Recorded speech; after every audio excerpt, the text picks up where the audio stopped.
बिस्मिल्लाहिर्रहमानिर्रहीम। Dear student, अस्सलाम वालेकुम। आज के लेक्चर नंबर 17 में हम कार्टेशियन फॉर्म ऑफ वेक्टर पढ़ेंगे, मतलब 3D form of vector. 3D form x axis हमें, वाई और जेड एक्सिस, इसके अंदर वेक्टर गिवन होगा। तो मान लो हमारे पास एक वेक्टर है A X I cap plus A Y J cap plus A Z K cap. तो उसकी मैग्नीट्यूड हमारे पास under root A X square plus A Y square plus A Z square बनेगी। यूनिट वेक्टर हमारे पास A cap is equal to A vector over A mod. मान लो कि हमें वेक्टर ए दिया हुआ है कार्टेशियन कोऑर्डिनेट के अंदर, A vector is equal to A X I cap plus A Y J cap plus A Z K cap. X axis में इसका कंपोनेंट ए एक्स है प्लस वाई एक्सेस में इसका कंपोनेंट ए वाई है plus Z axis में इसका component ए Z है। और इसकी मैग्नीट्यूड हमारे पास ए मॉड होगी, इसकी मैग्नीट्यूड ए मॉड होगी।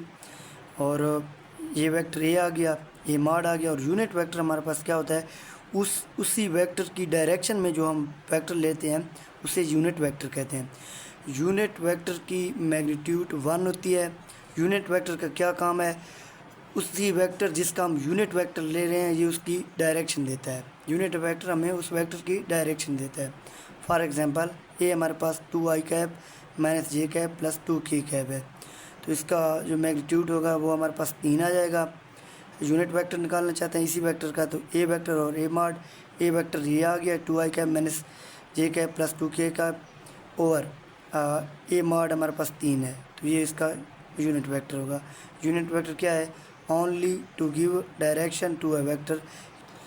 आगे हमें वेक्टर ए दिया हुआ है 3i cap plus 2j cap plus 1k cap. And vector B हमारे पास है minus I cap plus J cap, K cap नहीं दिया हुआ। तो ए प्लस बी हम क्या किस तरह करेंगे, आई में आई ऐड करेंगे, जे में जे और के में के।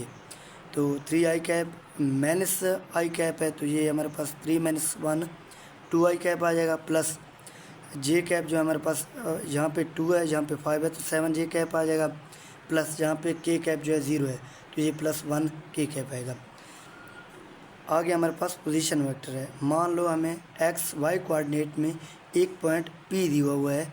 एक्स वाई कोऑर्डिनेट में पोजीशन वेक्टर यूज़ ही तब होता है जब हमें कोऑर्डिनेट दिए हुए हों।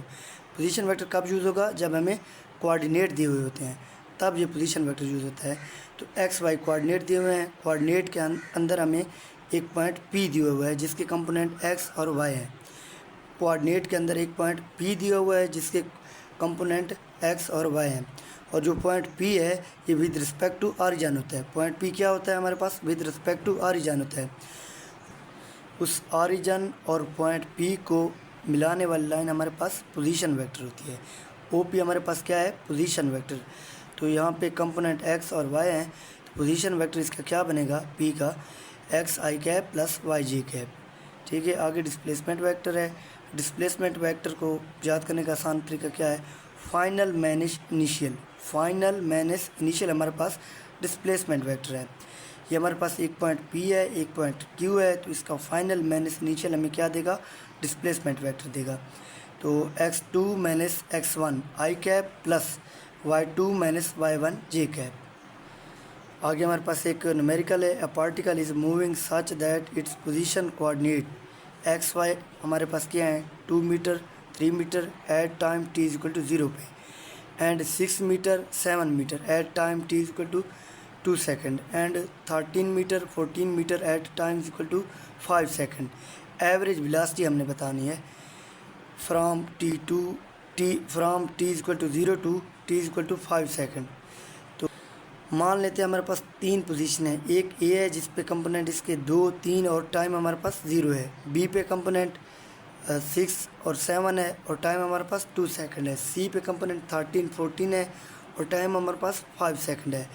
हमने क्या बताना है, वी एवरेज बताना है। वी एवरेज वेलोसिटी हमारे पास total displacement over total time होती है। टोटल डिस्प्लेसमेंट क्या बनेगा, ए टू सी बनेगा, और टोटल टाइम हमारे पास 5 सेकंड उसने लिए ए टू सी तक।